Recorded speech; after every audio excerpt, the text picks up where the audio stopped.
Mayong aga sa inyo tanan mga kauturan. Nagapasalamat kita sa Ginoo sang kaygayonan nga sa liwat kita makaagom sang panghangkat sa pulong sa Ginoo. Kagabay pa pinaagi sa pagtuon naton sa iya nga pulong, hindi lang mabusog ang aton mga kalag kag mahatagan kita sang mga encouragement kag challenges nga aton nga ginakinahanglan. Above all, kabay pa nga Ginoo mahimaya sa aton nga tunga, mahimaya sa imo kag akon nga kabuhi, kag ini masunod naton ang aton niya nga paggiya, pagtudlo sa aton sa Ginoo. Sa sining aga, luyag ko dalon ang aton nga mga pangunahuna sa bahin, labi na gid sa mga butang nga nagakalatabo sa aton nga mga kabuhi sa sining nga tion. I want to talk about faith. Luyag ko ni pagdalon sa inyo ang ini nga mga practical insights, practical lessons that we could find from the Word of God. May tatlo ka butang nga luyag ko nga aton nga patugsilingan in relation sang aton nga pagtuon sa pulong sa Ginoo bahin sa pagtuo. Now sini nga mga nagliligad nga mga sinimana, mga binulan, ginhatagan kita sang mga oportunidad sa Ginoo nga kung diin ibutang naton ang aton nga pagsalig, ang aton nga bug-os nga pagdangop sa iya. Kag sa mga tinion nga mga naglabot ini nga mga kalamidad, naglabot ini nga mga kabudlayan sa aton, labi na gid sa sining pandemic, ginhangkat naton aton kaugalingon o kung ginahangkat man naton ang iban nga magsalig lang sa Ginoo. Have faith in God. So tungod kay ini nahimo na ni nga cliche sa bahin ayan sa pagpangamuyo, nga kung mga muyo kita dapat tuuhan tagid. O kung may ginatubang kita ayhan mga kakulba, ayhan mga gumunhap, ang hangkat sa aton, salig ka lang sa Ginoo. O kung bahin man, sa iba naman labi na gid ang naigo sang sini nga virus, or ang maski gani ang nalabot gid ang membro sang pamilya nga kung diin ginkuha sa Ginoo. Sa tion sa mga pamangkutanon, sa tion sang confusion nga daw hindi ka nakabalo kung anong imong himuon, daw ang kakabatian mo permi nga laygay, salig lang sa Ginoo. Ibutang ang imong bug-os nga pagsalig sa Ginoo. Have faith in God. So sa sining nga aga sa praktikal nga mga paagi, luyag ko pagdalon ang aton nga mga pangunahuna kag pagtuon sa pulong sa Ginoo. Pinaagi sa sining nga title, Have Faith in God or Living by Faith. How it is? Paano? Ano ini ang ginabuot naton hambalon nga magkabuhi kag maglakat kita sa pagtuo. Now, since sa aton nga time nga pagtuon sa sining aga, may tatlo lang kabahin nga ako niya nga pagalantawon. Pagalantawon ta ini, suno lang sang sini nga mga panghangkat sa aton sa Ginoo. This is not exhaustive.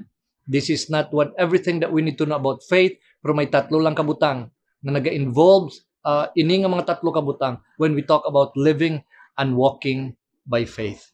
Pagbasahon ko anay ang dinalan sang kasulatan diri sa pulong sa Ginoo in Luke chapter 18 verse 8.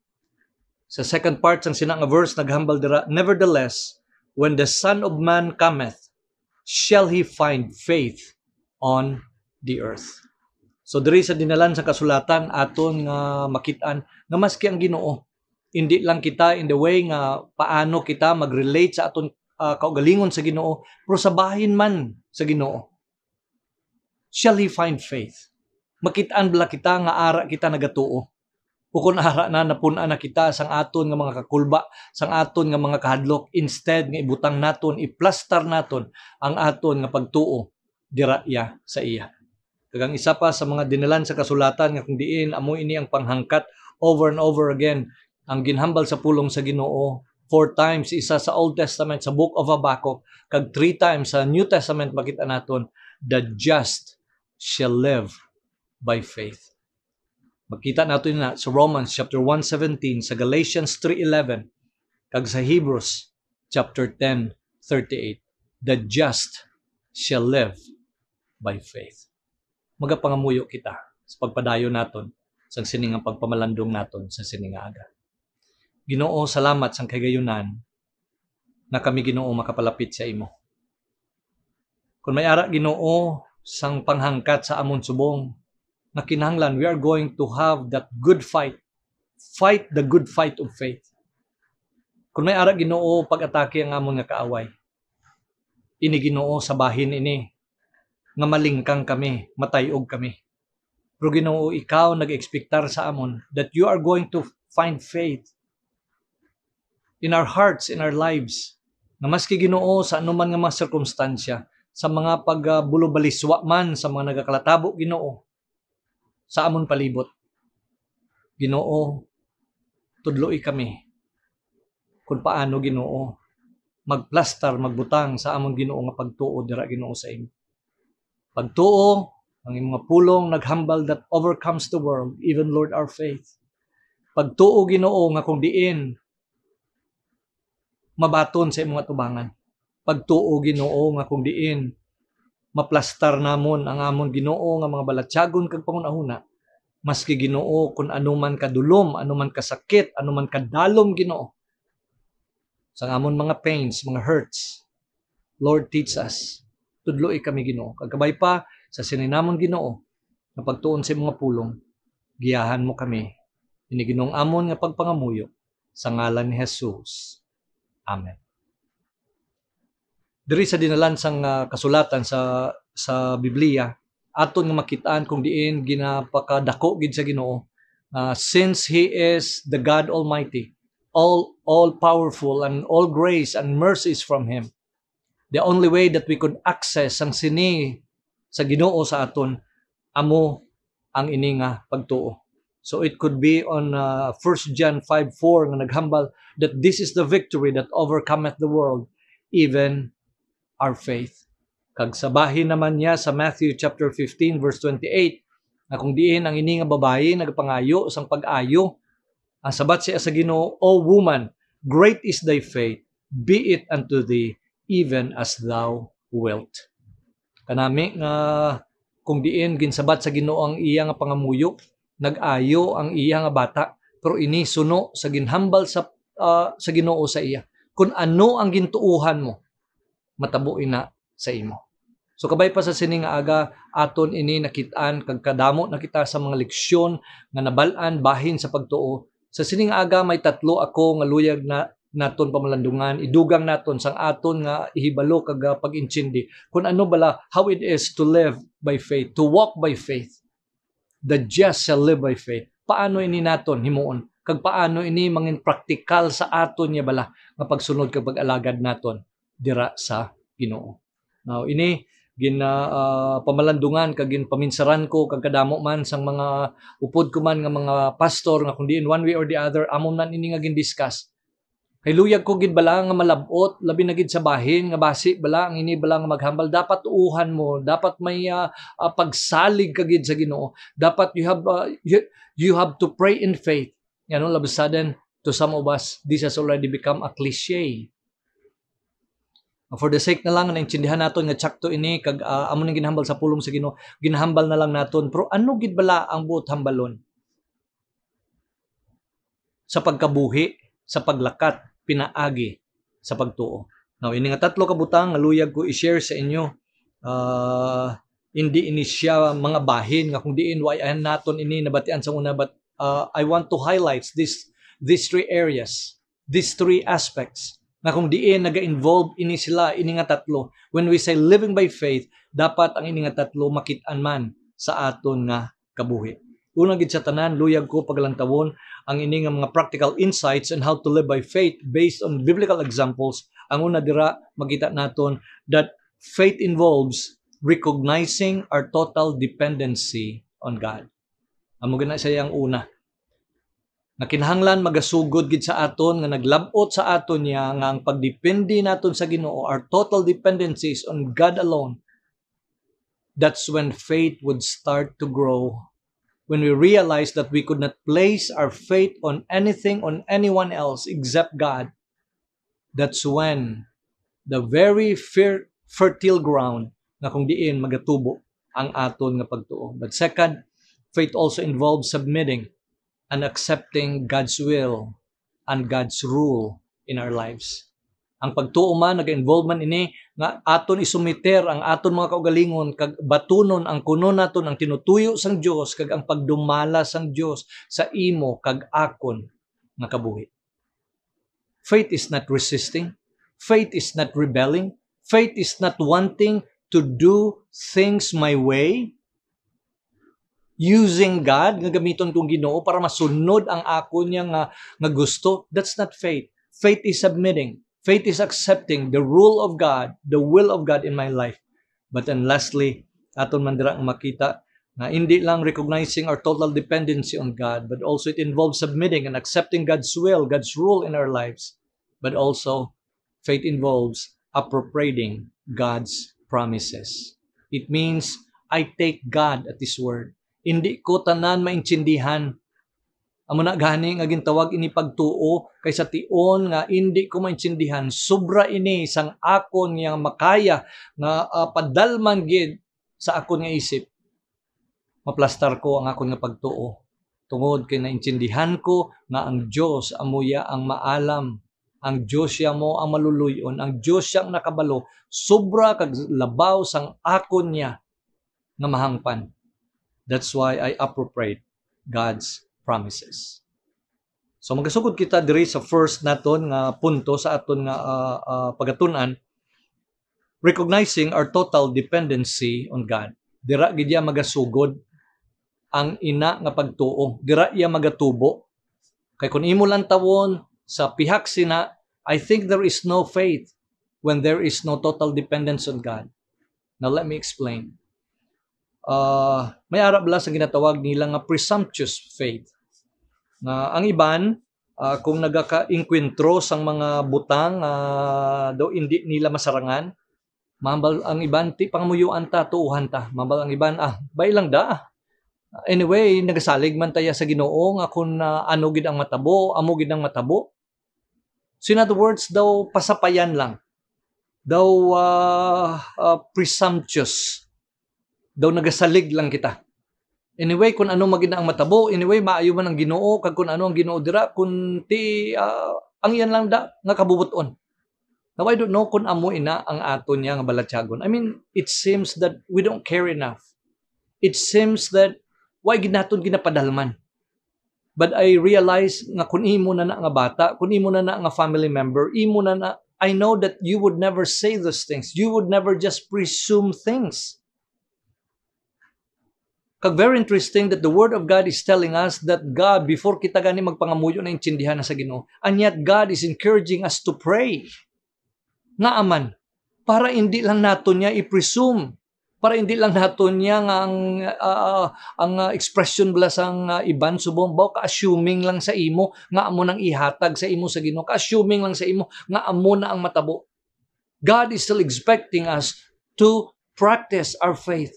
And yet we have come to the point in our lives nga mahambal kita, Ginoo waay nagid ako ya sang mahimo. Lord, I am already at my end.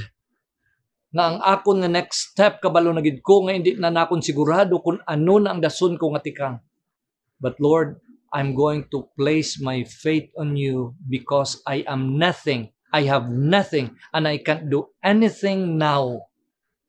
We have to recognize our total dependence on God. Now, hindi lang makita natin kisa ining mga ginatawag nila blang presumptuous faith. Daw ginahaom-haom ta lang. Why gid ni hindi gid nato ni pwede mahaom-haom. Kay intindigid ko, labi na gid ang iban sa inyo nga nagpapangamuyo, nagpadala sa inyong prayer request, especially sa sininga pandemic. Akon gid nga naintindihan nga nagauyat, nagapangapyot gid kamo sa Ginoo. Waay lang nga nagasalig kamo, waay lang nga ginaumhaom ninyo, waay lang nga assuming kamo nga mag-ayo kay naintindihan nyo that God really is looking at our hearts and our minds if we are really praying in faith, begging for the grace of God, begging for the healing of God. Hindi lang nato ni ma-assume. We have to really practice our faith. Believing nga even though nga waay na ko sang mahimo sini Ginoo, patihan ko gid ikaw nga Dios. Waay ko lang Ginoo gina-assume ini nga mga butang, ginapangayo ko gid kag ginatuuhan ko. But maiba naman niya nga ang sa pihak naman nga bahin, ang iba niya assuming lang daw ay naman gani nga maski hindi mga muyo kay anyway gin-assume mo naman nga muna. Pero at the same time may ara naman sang iba niya nga patikal naman, pahambog naman. Nya kun ako yang mga muyo ginatuuhan ko gina, baw pastor laban-laban na amo gina ya pastor ang matabo. Now, I don't think faith would grow in an arrogant heart. I don't think faith would grow or God would even recognize that kind of prayer when it is egotistical or it is audacious. Nga daw nagapatarasa ka lang bala nga as if nga daw ikaw gid ang may gahom nga sa imo pamatyagan nga ang ina nga faith nimo daw amo nang imo nga source ang imo nga patikal kag sang imo ya nga pahambog. Or the other way around. Sometimes we think nga ba kung si pastor gani mga muyo o kung ang iban gani mga muyo kay grabe la pagtubaw sabton gid ni sa Ginoo.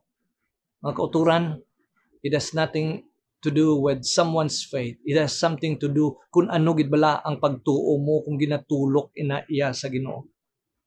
Very interesting ang isa to ka verse nga ginbasa naton kaina sa Matthew chapter 15 verse 28. Nagapangayo siya nga ayuhon sa Ginoo. Ang sabat sa iya sa Ginoo kung ano ang tinutuyo sa tagipusoon mo kung gintuuhan mo kag nagatuo ikaw himuon ina sa Ginoo. What if why siya gali pagtuo? What if hapaw lang gali? What if napunan ang tagipusoon niya sa duda? Ano na lang ang natabo? Naglabot ba lang ang pag-ayo? Naglabot ba lang ang pagsabat? So here we realize that when we recognize our total dependency on God, it has nothing to do nga daw pasapayan lang. It is presumptuous nga daw nagasalig lang kita, nga daw gina-assume lang nato. No, we are going to practice our faith. Kag hindi man ini patikal, pabugal, nga kung kita gani mga muyo, nagasabat gidya ang Ginoo nga daw kuno abi daw lapit kita sa luwag daw kun ano nga mga bahin, ano nga mga kun ano dira nga mga explanation nga kung diin kun aton gani pagtuo. Now, kung ninyo ni balalantawon, sa real gid ni siya bala nga nagakatabo. Like example, may ari sa nga suban, may ari sang grabe nga kinahanglanon, may ari ya sang grabe nga turmoil nga hindi gani makatulog, grabing anxiousness niya. And then habuyan day naton ba kung may pagtuo ka hindi na matabo sa imo. If you're the one going through this, instead makakuha ka sa encouragement, you look at yourself kung maghambal ka, what's wrong with me? Why I don't have that faith? Nga sige lang sila hambal or the other way around mahambal kita nga kamo sige lang kamo nga hambal nga faith nga hindi man kamo sa ako niya nga posisyon, hindi man kamo sa ako nga sitwasyon, maayo lang kamo maghambal. So mga kauturan ato niya makitaan nga una gid sa tanan, there has to be a recognition of our total dependency on God. Hindi tungod kay ginasabit lang nato ang aton nga paglaom kag ang aton niya nga ginasaligan sa iban nga mga tao. Kung hindi kita sa tubangan mismo sang Dios na intindihan sa Ginoo that we have already come to the end of ourselves nga waay na kita sang mahimo. Kung maghambal kita Ginoo, I need you. I need you, Lord. Now I think ang best nga example nga makita naton sini ari diri sa Mark chapter 9. Sa Mark chapter 9. Na kung diin ang istorya diri makita naton nga may ari diri sang isa ka amay nga nagpalapit sa mga disciples sa sini nga tion si Jesus way diri, so nagpalapit ang amay sa iya nga mga disciples. Kag ang iya nga mga disciples gin-try man nila nga buligan ang ini nga amay kang iya nga bata gina-disturb sang evil spirits. Ang hambal pa sang pulong diri sa Ginoo verse 17, hambal sang sini nga amay, Master, I have brought unto thee my son, which hath a dumb spirit, or evil spirit.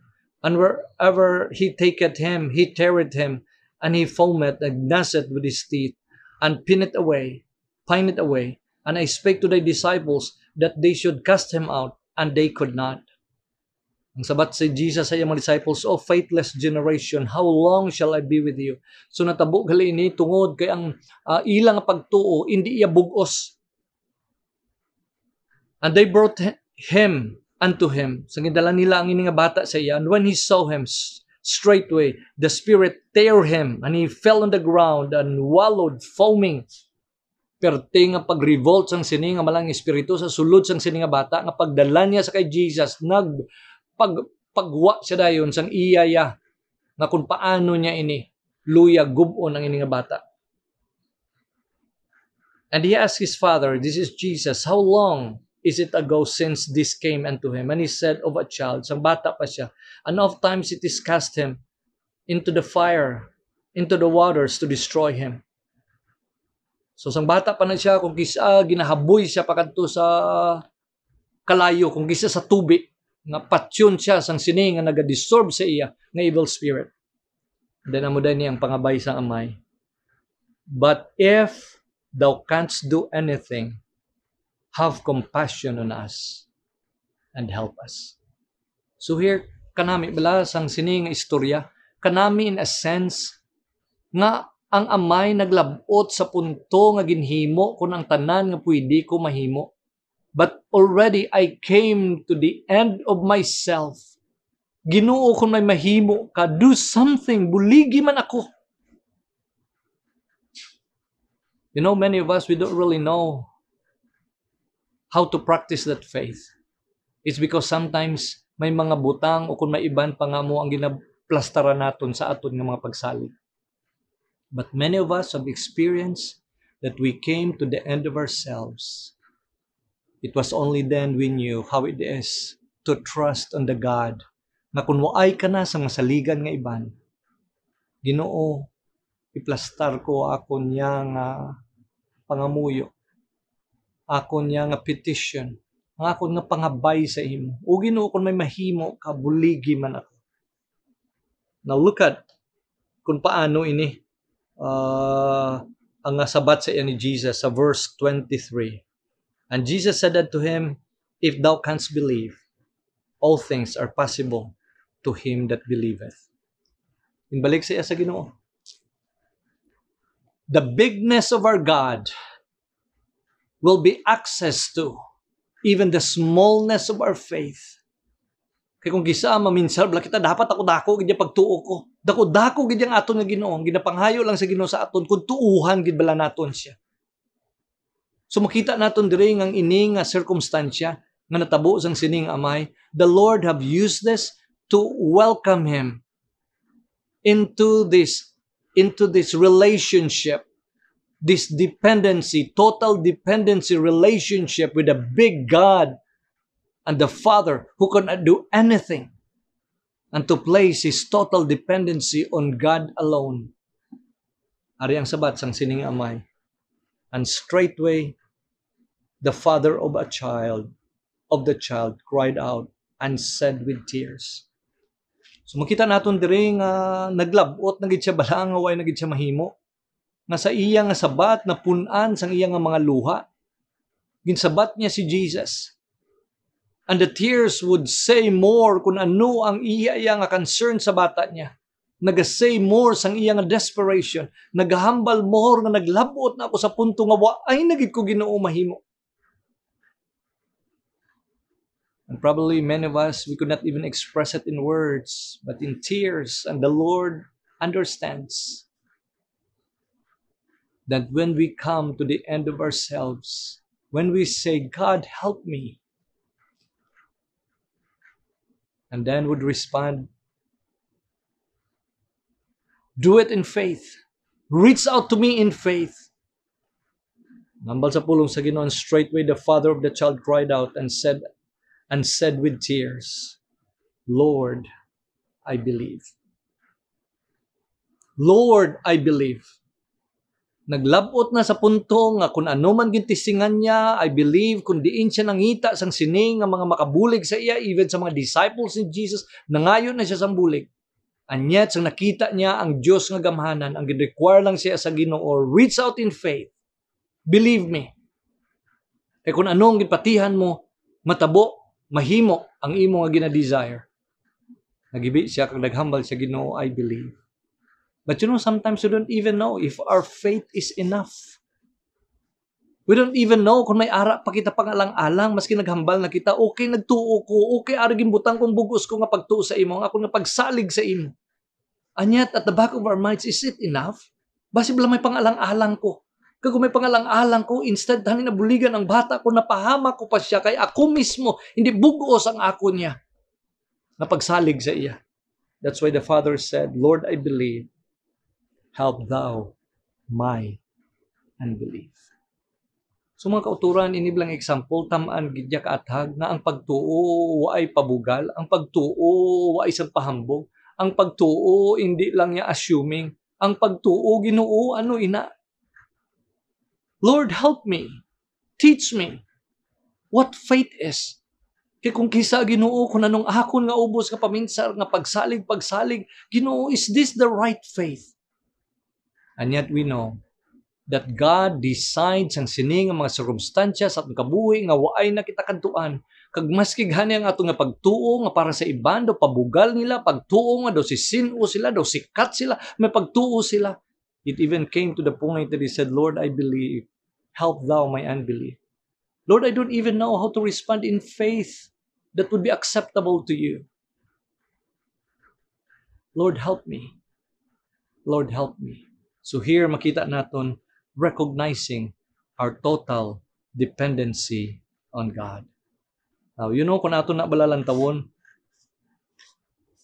some of the circumstances are designed by God para malabot gid naton ini.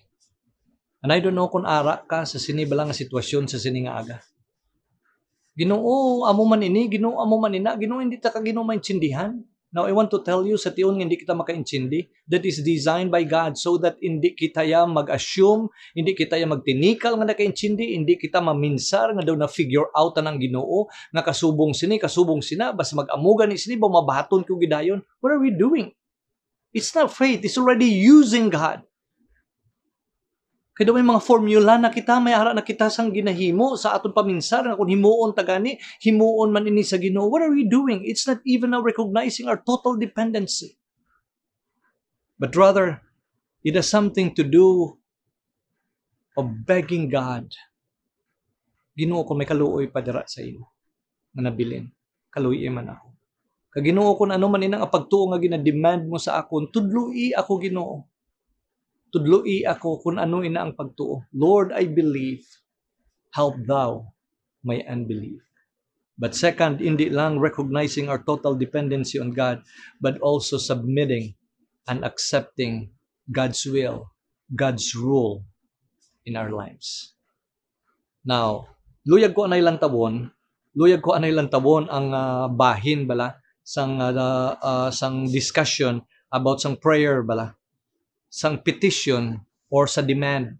Kung nagapangamuyo kita o kung mahambal kita ba ginatuhan ko gini nga ihatag ni sa Ginoo, are we demanding? Kung gisa daw ka hindi nami bala pamatian that prayer twist the arm that holds the world. Nga daw kagamhanan gid ya bala sang pangamuyo, nga daw kitaya daw ka human gid bala nga pwede nato nya matwist, pwede nato nya mahulag ang kamot sang kamot nga nagauyat sa kalibutan. Are we demanding or are we begging? Na kung ang aton nga pagtuo, ang aton nga pagpangamuyo, it has something to do nga daw aton gid lagi napilit yang Ginoo. Abi nyo kung hindi naton mabaton, lantaw bala kung anong matabo. Nagpangamuyo ka nga ayuho, naglala pa masakit. Nagpangamuyo ko nga sulbaron, naglala pa gid ang problema. So since nga daw demand ina sa aton, na intindihan na balaan na naton kung ano ang sabat nga gusto naton kuhaon sa Ginoo. Ano nga tabo sa aton? We started to rebel. We started to have a bitter heart. We started to become angry.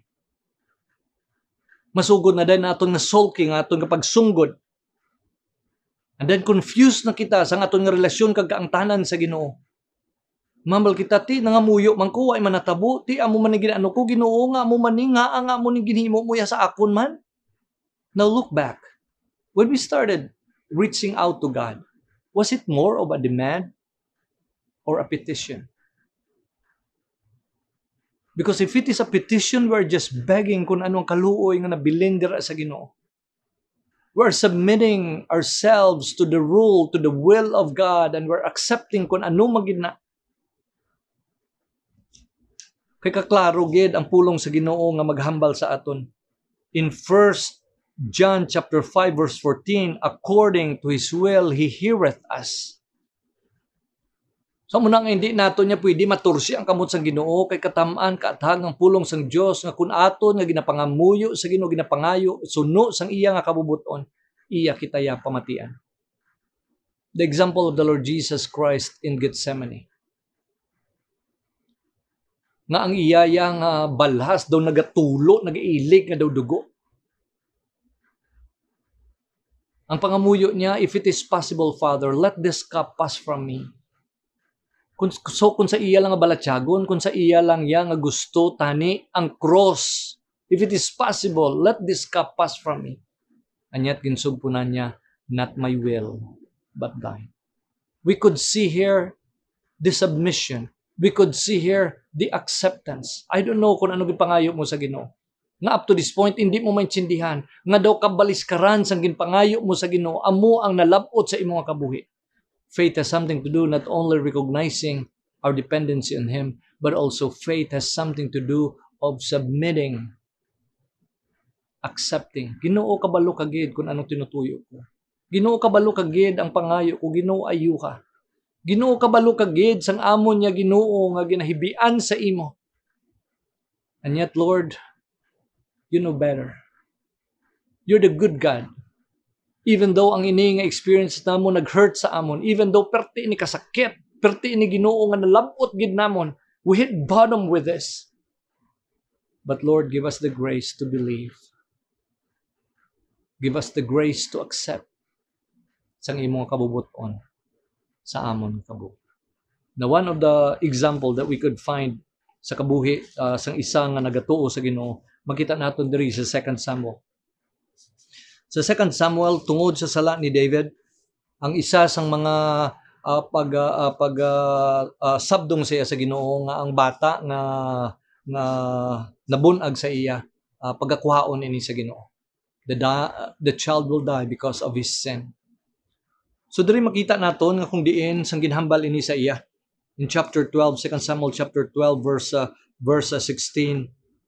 And David therefore besought God for the child, and David fasted and went in and lay all night upon the earth.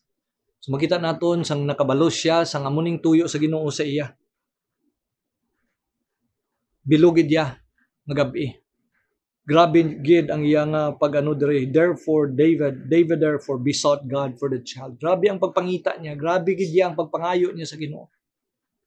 Anyway, to make the long story short, the child died as what God said. So ang iya nga mga ulipon daw nag-alang-alang bala. Nag-alang-alang. Tungod kay grabe ang iya nga paghibi, grabe iya nga pagpangamuyo sa Ginoo nga hindi na siya gani iya magkaon maski anong offer siya, hindi na gid siya. And yet, gikuha sa Ginoo. So sang natabo ini nga nadula ng bata niya, ang iyang mga upod, ang iyang mga ulipon daw hindi sila maka-break sang news sa kay David. But in verse 19 it says that when David saw that his servants whispered, David perceived that the child was dead. Therefore David said to his servants, "Is the child dead?" And they said, "He is dead." Then David arose from the earth and washed and anointed himself and changed his apparel and came to the house of the Lord and worshiped. Then he came down to his own house, and when he required, they set bread before him and did eat. Very strange ang natabo. Saan ka masakit ang bata, hindi gid siya magkaon. Grabe ang petisyon niya sa Ginoo. Bilog gid yang adlaw, bilog nga gabi. Grabe lang pangamuyo niya sa Ginoo. And yet when he realized nga waay na, everything changed. Went back to normal. Ang expression subo nga nag-move on siya. So natingala ang iya nga mga upod. Hambal sa mga upod niya, then said his servants unto him, "What thing is this that thou hast done? Thou didst fast and weep for the child while it was alive, but when the child was dead, thou didst rise and eat bread?" Amuning sabat ni David sa ila. And he said, "Well, while the child was yet alive, I fasted and wept. For I said, who can tell whether God will be gracious to me, that the child may live? Now that he is dead, wherefore should I fast? Can I bring him back again? Shall I go to him? But he will not return." to me. Kanami no, ang submission kag acceptance. That even in the lowest moment, nga grabe gid ang hilibion niya, grabe gid ang kaguol niya, grabe gid ang pagpangayo niya sa Ginoo. Ginoo kung may nabilin pa. So here makita naton ang difference between demand and begging. Grabe ang pag-beg niya sa Ginoo. But when he realized that was the will of God, we could see that he changed. He washed himself. He ate. He went into the house of the Lord and worshiped God. Mga kauturan, faith has something to do with submitting to the will of God. Accepting the will of God. Now, maintindihan natin ini in the same way sa iban man sa inyo, sa aton, maintindihan bala natin ini? I don't think so. That's why we step out of faith. Ginoo ang hindi ko Ginoo maintindihan, suno sang imo nga justice, suno sa imo nga holiness, but also you are the God who rules, you are sovereign, but you are also merciful and loving God. You would never let go of me, you will never hurt me for the sake of just hurting me. Ginoo may ari gid ni sang tinutuyo sa akon. Tungod sini Ginoo, I place my trust, I submit, I accept sang imo nga kabubuton sa ako. You know, sometimes, sa mga tinion bala nga hindi natin maintindihan ang Ginoo. Sa mga tinion bala nga mga daw hindi natin ma-figure out ano gid balang ginahimo sa Ginoo. I think that is the time when we go back, Ginoo, I place my total dependency on you alone. Lord, give me grace. Teach my heart nga kung pwede ko palang ikaw lisuon, pasundod ko ikaw sa gusto ko. Ginoo, tudloy ang ako nga tagipusoon to submit to you. To accept. Ikaw nabalaan ko nga Diyos. You know better. You love me. You will sustain me.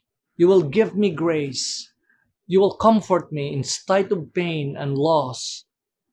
Lord, you are going to do that because you are the God nga ako nga ginabutangan sang ako nga bugos nga pagsalig. And that would lead us to the third thing nga luyag naton nga pagatunan. Not only that faith involves recognizing our total dependency on God, faith also involves submitting and accepting God's will, God's rule in our lives. But also faith is appropriating God's promises. Or it means taking God at His word. Now, I know nga naglabot kita bala sa sini nga punto sa atong pagtuon sa pulong sa Ginoo. Kag mahambal kita, hindi magali naton sigurado nga asagi kaya pa kita pangamuyo. Mga muyo ka, kung hindi ka mga muyo, amo maghihapon ang matabo. No, I don't think so because the Lord is telling us to pray. Hezekiah was sick. King Hezekiah was sick. Ginpadalaan siya sang prophet, kaginhambalan siya sang prophet that we have only few days to live. So set right your household. Kay uha kung anong imo kaayuhon, kay ang ini nga masakit mo would, and then the word of God would tell us that King Hezekiah started to cry to God, to plead to God, to beg to God. Si Prophet Isaiah, way pagani nakagwa sa palace, nambala na siya sa Ginoo, go back. Tell Hezekiah. Nakita ko ang iyang hibi. Nakita ko yung tagipusoon. Dugangan ko ang iyang kabuhi. You know, you have this story, and then you have stories nga grabing pangamuyo ta, ang iban ni pangamuyo ang mga pastor, nga in the last week or so, ginkuha sa Ginoo, that all of a sudden, mahambal kita, paano pastor, paano nato na plastar ni, ang Ginoo nagasabat, ang Ginoo ay managsabat, ang Ginoo maning tinutuyo niya, ang Ginoo, amo ini, ano ginibla pastor, how? Mayo gid that we have already come to that point. It's because hindi gali naton uyat ang Ginoo. God is still sovereign.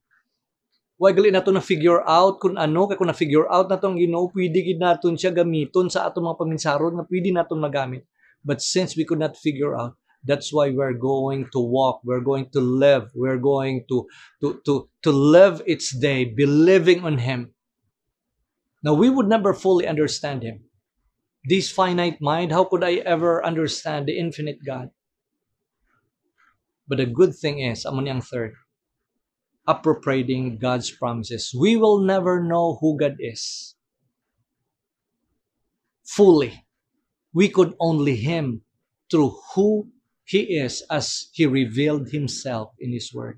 Maintindihan ta lang ini siya, hindi sa aton nga mga eksperyensya o kung sa pagbanta-banta naton kung sino siya, aton lang gid ini siya maintindihan, kag aton lang gid ini siya makit-an kung sino ini siya nga Dios, suno sang iya nga ginpakita sa aton sa iya nga pulong.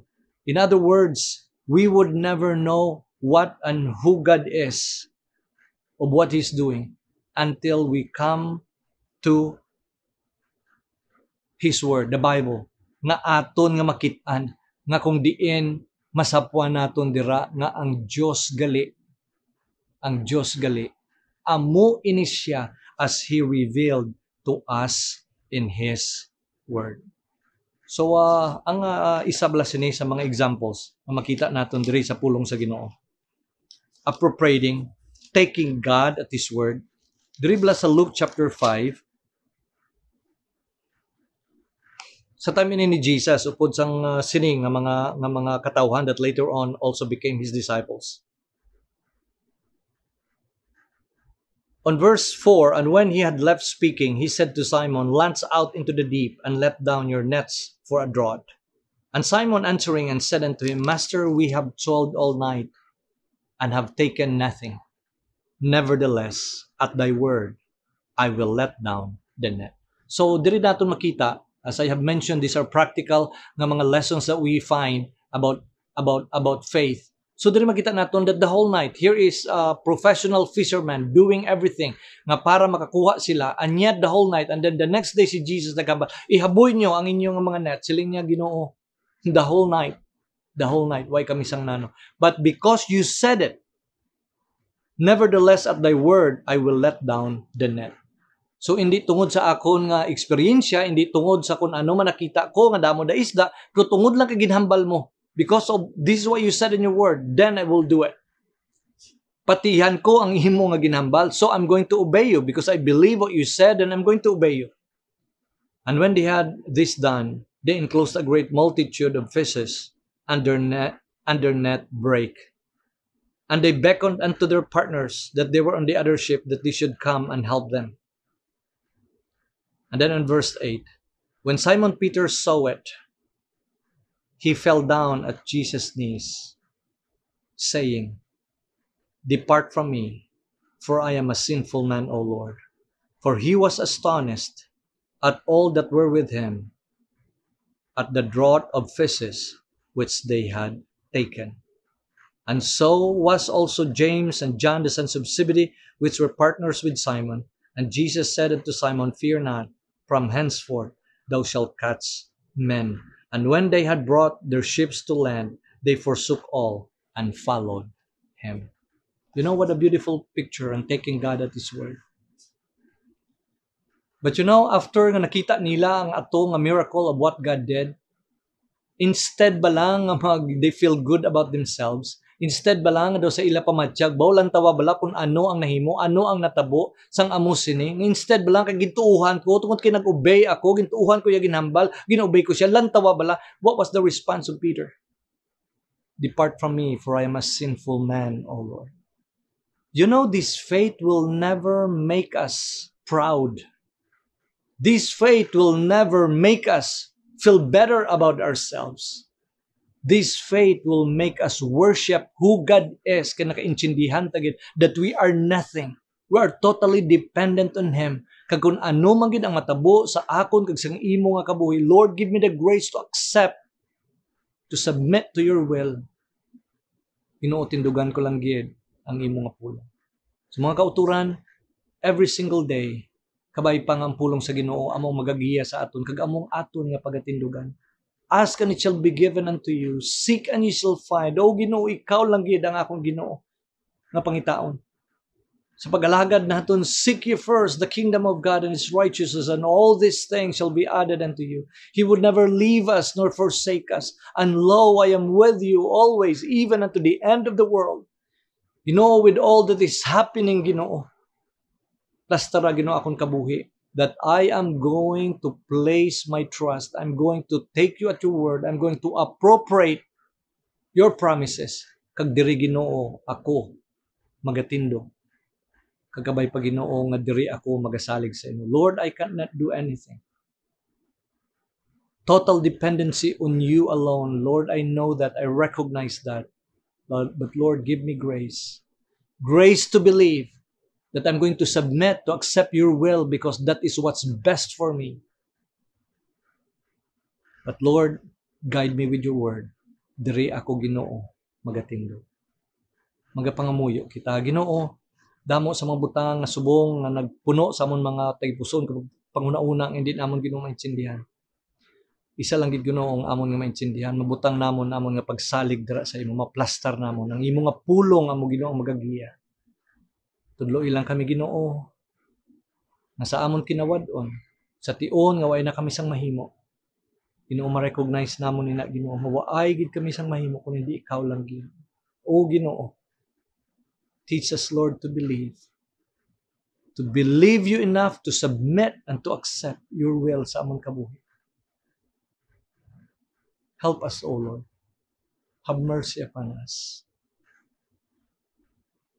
Ginoo ayhan sa sini nga tion may ari nga nagapamati sini nga hindi niya pa sigurado ang iya nga kaluwasan. Kagayhan sa kun ano man Ginoo nga mga sirkumstansya nga naglabot nga nagdala sa mga kahadlok, pagduda, kahangawa. Do hindi na namon kabalo kundi namon iplastar amon kaugalingon. Lord, may this be the time that we acknowledge that, Lord, that we are nothing. We need your grace. We need your salvation. We need your forgiveness. We need, Lord, your assurance. As what you have said in your word. Labot ta Ginoo nagakinhanglan sa isang kaluwasan. Kag kami nakaangko na kami man magalakat, magakabuhi sa pagtuo. Dira Ginoo sa imo. Pakamayuhay mga pulong Ginoo. In Jesus' name. Amen.